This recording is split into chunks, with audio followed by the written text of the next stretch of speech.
Hello and welcome back to Celebrating Vintage Model Kits.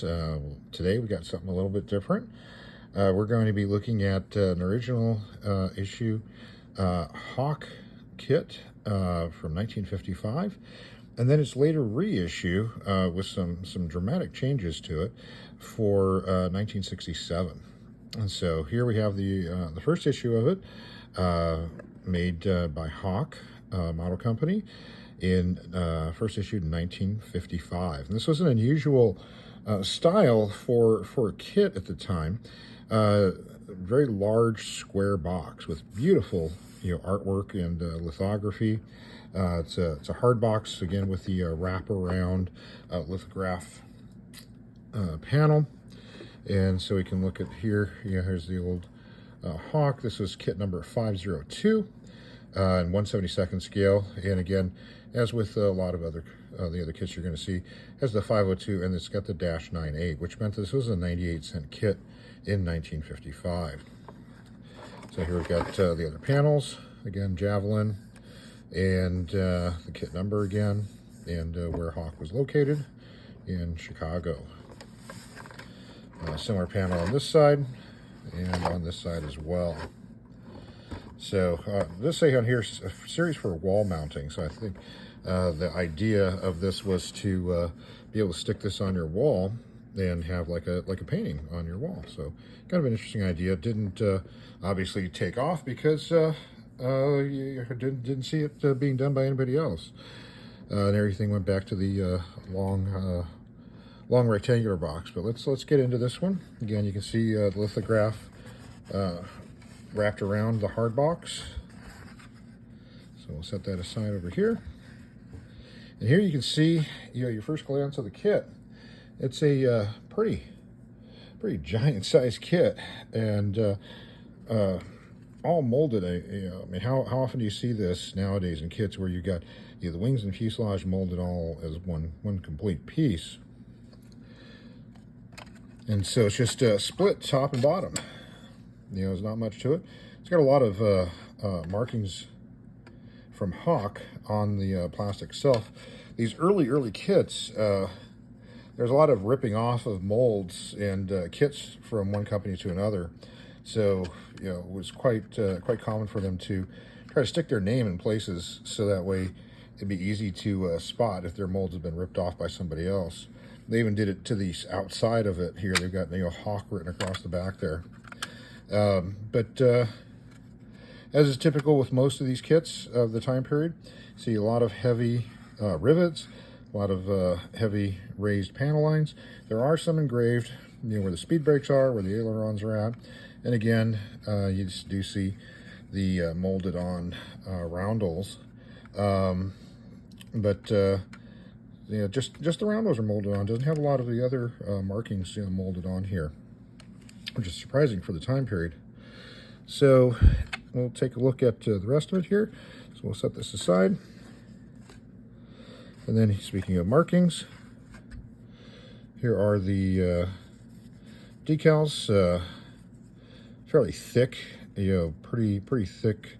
Registration's a little off on them. Very simplistic, and they've yellowed over time, unfortunately. So instructions on the back for how to you put how to apply them with their address, and again the kit number. So pretty bright and colorful markings. The specific aircraft it looks like.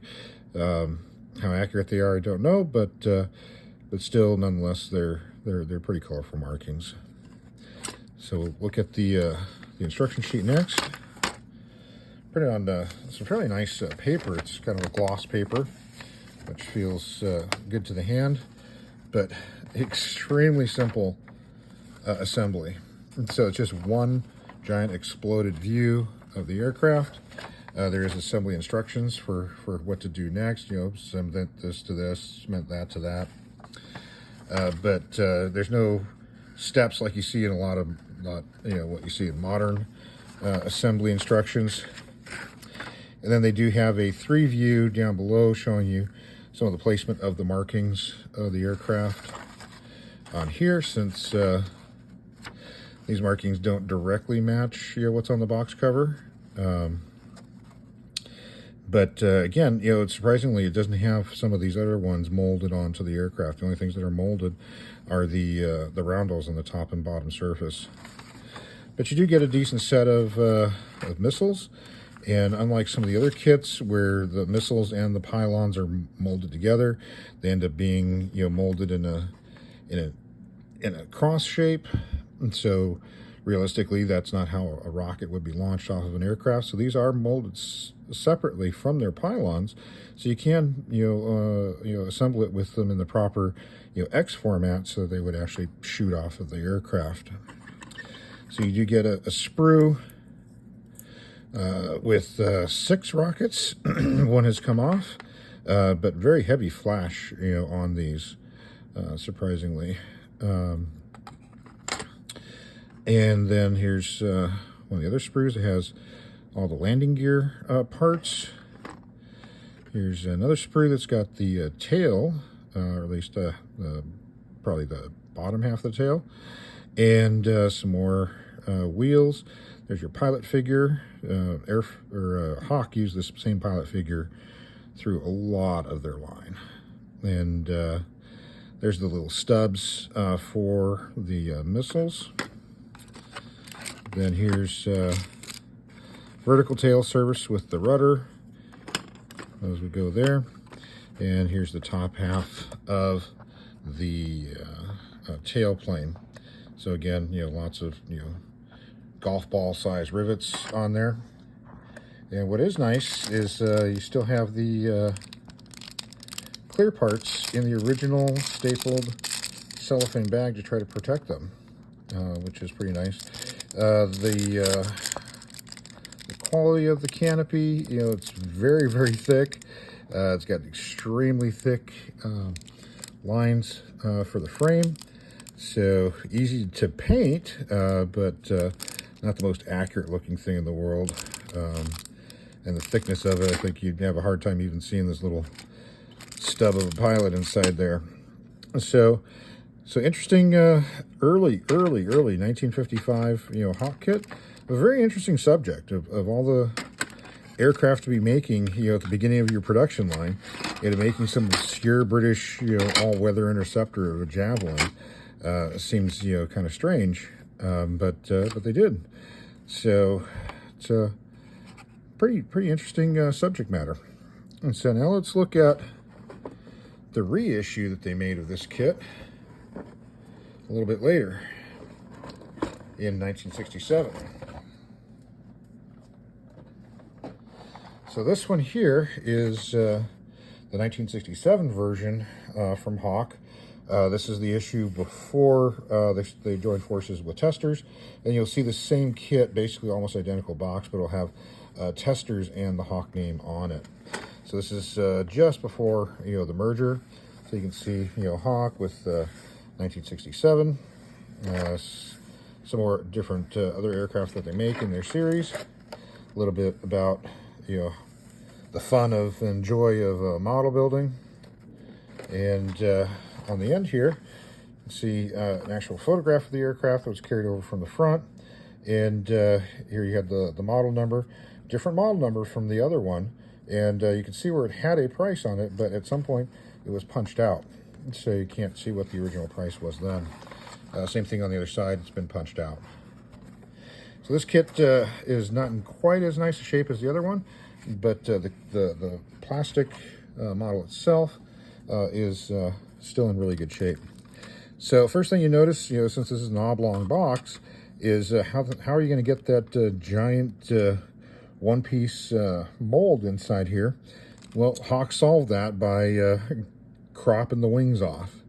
So they took the same mold that they had before, and just decided, all right, we're going to arbitrarily cut it off here.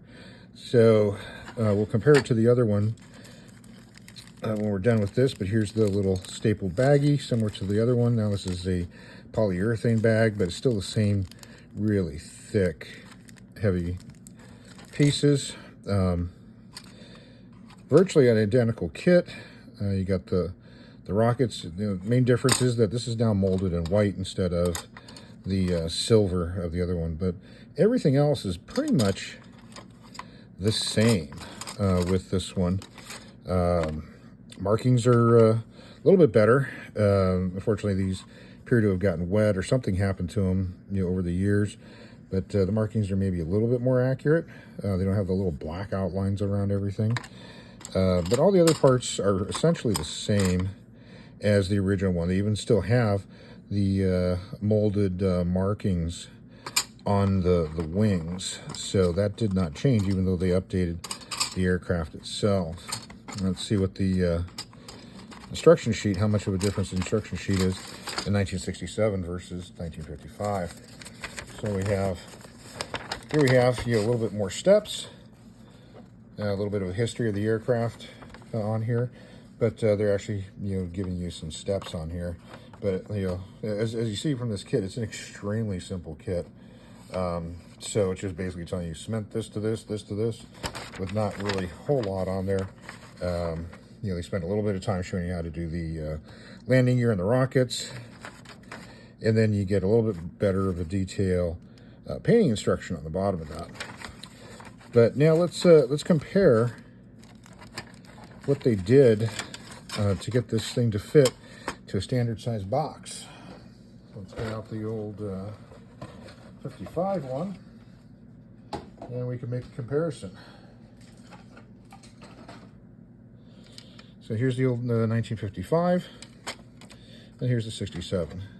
So even though it's in white, it's it's a much more glossy plastic, but you can still see that it still has virtually the exact same panel lines, the golf ball size rivets. And when you lay them one on top of the other, you can see that it is the exact same kit. But strangely, rather than cut it off at where the ailerons are at, on this panel line, they just arbitrarily just kind of hacked it down the middle there. So so that's where you end up with that. So that's your top surface, and then the same thing on the bottom surface. So just kind of an arbitrary point of where they decided to cut this apart.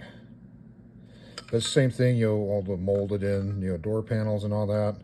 If you want to make this, flying model, you'd have to kind of, I guess, fill in those holes. If you're going to make it, with gear down, you can either cut these things out, I guess, but your gear doors would just be, added onto the side.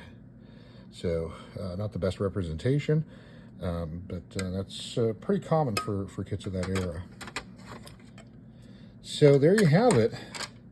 You have your comparison between the 1955 Javelin from Hawk and the 1967 issue from Hawk as well.